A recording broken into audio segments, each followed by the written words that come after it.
तथाकथित शराब घोटाले में 2 साल से सीबीआई और ईडी की जांच चल रही है। इस 2 साल में बार बार, चाहे लोअर कोर्ट हो, चाहे हाई कोर्ट हो, चाहे सुप्रीम कोर्ट हो, एक सवाल बार बार उठा है कि मनी ट्रेल कहां है, पैसा कहां गया।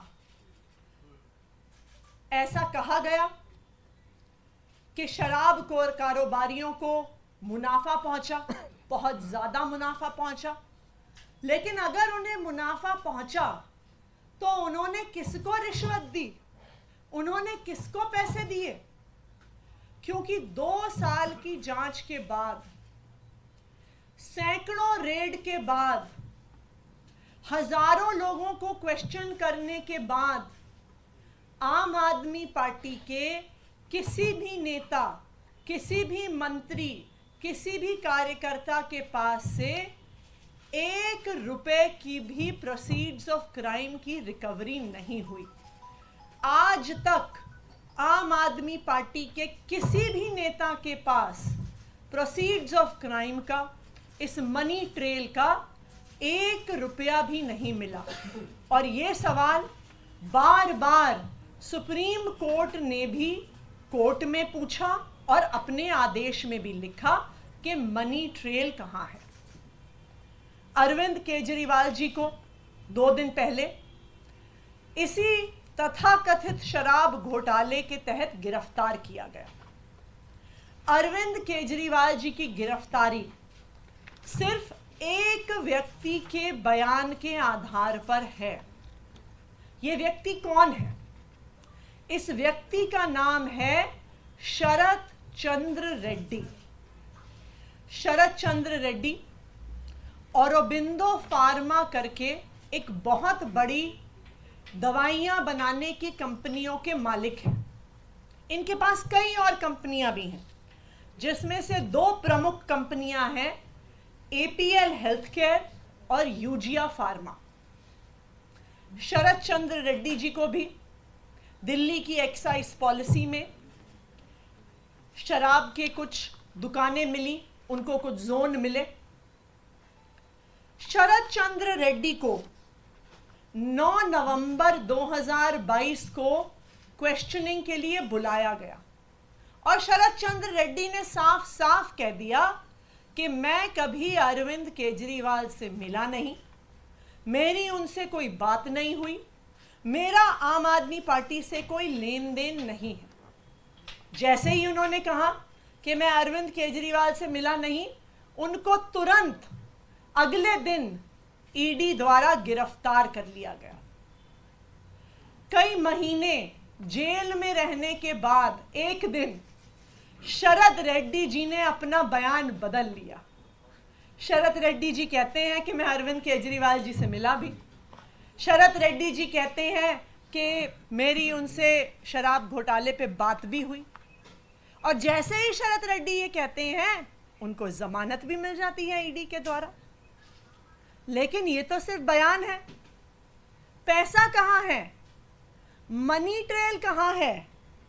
क्योंकि बीजेपी और उनका राइट हैंड इन्फोर्समेंट डायरेक्टरेट तो बार बार कह रहे हैं कि शराब घोटाले में पैसा बना और शराब के दुकानदारों ने इस पैसे को भ्रष्टाचार में, इस पैसे को रिश्वत के तौर पे दिया। लेकिन ये तो शरत चंद्र रेड्डी का सिर्फ बयान है, जिसके आधार पर अरविंद केजरीवाल को गिरफ्तार किया गया है। मनी ट्रेल कहां है? मैं बताती हूं आपको कि मनी ट्रेल कहां है।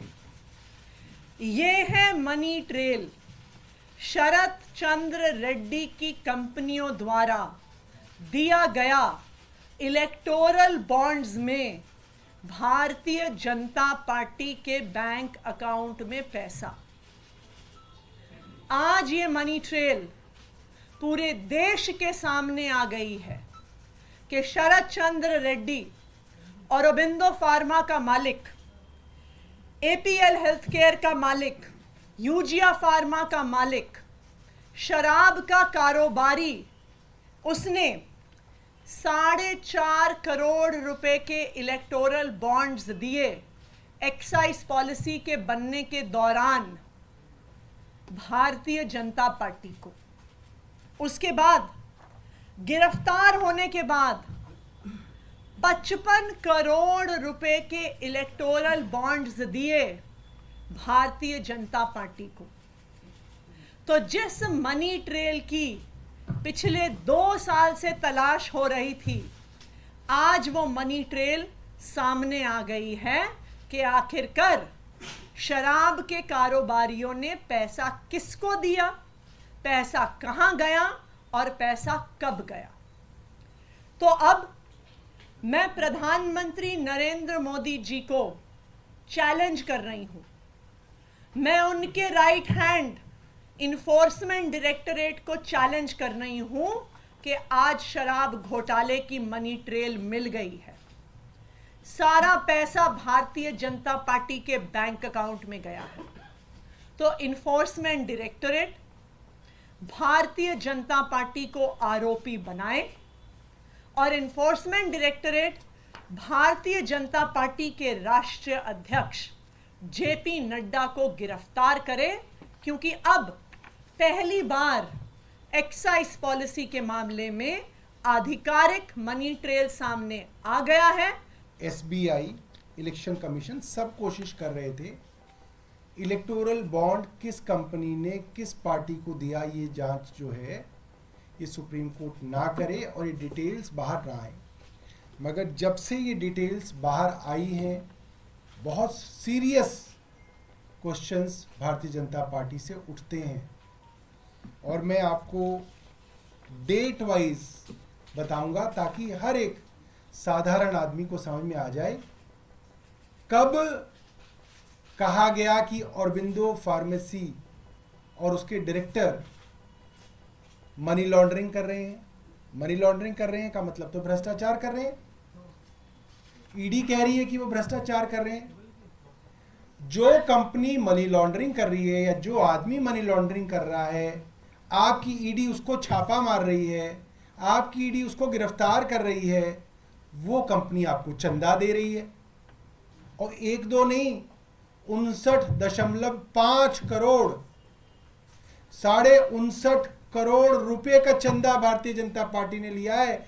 उनके अकाउंट से इनके अकाउंट में आया है, सबूत है। सुनिए, नवंबर से पहले, नवंबर 2021 से पहले की बात बतानी जरूरी है क्योंकि नवंबर 2021 में ये पॉलिसी आई और इस पॉलिसी के अंदर ईडी का आरोप है कि शरद चंद्र रेड्डी और उनसे संबंधित कंपनियों को दिल्ली के अंदर 5 जोन मिले लिकर वेंट्स के। बहुत बड़ी बात है, ये एलिगेशन है। ये पॉलिसी नवंबर 2021 में आई। तो जब ये पॉलिसी चल रही थी उस दौरान, यानी कि 5 जनवरी 2022 को ये पॉलिसी उस वक्त रन कर रही थी, इनके पास 5 जोन थे। उस दौरान ऑरोबिंदो फार्मा ने 3 करोड़ के बॉन्ड खरीदे और उसके कुछ दिनों में बीजेपी ने वो बॉन्ड इनकैश करा लिए। अभी सबूत आ गए हैं कि भारतीय जनता पार्टी ने ये पैसा ले लिया है। उसके कुछ दिनों बाद जुलाई में ऑरोबिंदो फार्मा ने 1.5 करोड़ रुपए के बॉन्ड खरीदे। जुलाई 2022 में ही बीजेपी ने वो बॉन्ड इनकैश करा लिए। ऑरोबिंदो फार्मा का पैसा आ गया। अभी तक ऑरोबिंदो फार्मा के ऊपर कोई मुकदमा नहीं चला है, ठीक है। अब इसके बाद आते हैं नवंबर में। अब आपको मालूम ही है कि जुलाई के अंदर ये पॉलिसी 2022 में वापस आ गई। सरकार ने वो पॉलिसी वापस ले ली और ये बात होने लगी, सब जगह मुकदमे दर्ज होने लगे। सीबीआई के मुकदमे दर्ज हो गया कि ये जो कंपनियां हैं ये अब रडार में हैं, इनके ऊपर जांच चल रही है। अब आप सुनिए कि 9 नवंबर को 2022 ईडी शरद चंद्र रेड्डी को बुलाती है। शरद चंद्र रेड्डी कहते हैं कि मैं अरविंद केजरीवाल से कभी नहीं मिला, कोई पैसे का कोई लेन देन नहीं है, कोई सवाल ही नहीं उठता। अगले दिन 10 नवंबर 2022 को शरद चंद्र रेड्डी को ईडी गिरफ्तार कर लेती है। अब सुनिए, ईडी की गिरफ्त में है शरद चंद्र रेड्डी, गिरफ्तार हो चुके हैं। 10 नवंबर 2022 को गिरफ्तार हुए हैं। 15 नवंबर 2022 को औरबिंदो फार्मा 5 करोड़ रुपए के बॉन्ड खरीद के बीजेपी को देता है। अब ये साफ है। इससे ये साबित हो गया है कि शायद भारत के इतिहास का सबसे बड़ा पॉलिटिकल स्कैम बीजेपी ने किया है। इतना खुलेआम, इतना open and shut case of political corruption शायद ही भारत के इतिहास में कभी प्रूव किया होगा, जो आज आम आदमी पार्टी ने इस प्रेस वार्ता के माध्यम से प्रूव किया है। सारे तथ्य देश की जनता के सामने रखे हैं। भाजपा पिछले 2 साल से क्या कहती आ रही है, ये तो कानून के तहत ये सारी चीजें हो रही है, कानून सबके लिए समान होता है, आम आदमी पार्टी कानून के हिसाब से चले। आप अपने मन में केवल एक सवाल पूछिए कि अगर ये सारा पैसा शरद चंद्र रेड्डी ने आम आदमी पार्टी को दिया होता तो क्या आज आम आदमी पार्टी के लोग बाहर होते, या एक के एक सारे 40, 50, 100 नेता सारे जेल के अंदर होते? और अगर यही प्रमाण आम आदमी पार्टी के साथ लागू होता है तो भाजपा के साथ क्यों नहीं होना चाहिए? जो हमारे केस में कहीं भी नहीं था, फिर भी भाजपा के प्रवक्ता लगातार आकर बार बार बोल रहे थे कि प्रथम दृष्टिया हमारे खिलाफ सबूत है। बार बार आकर बोल रहे थे कि एक साउथ लॉबी है, साउथ लॉबी है जिसको पैसा दिया गया।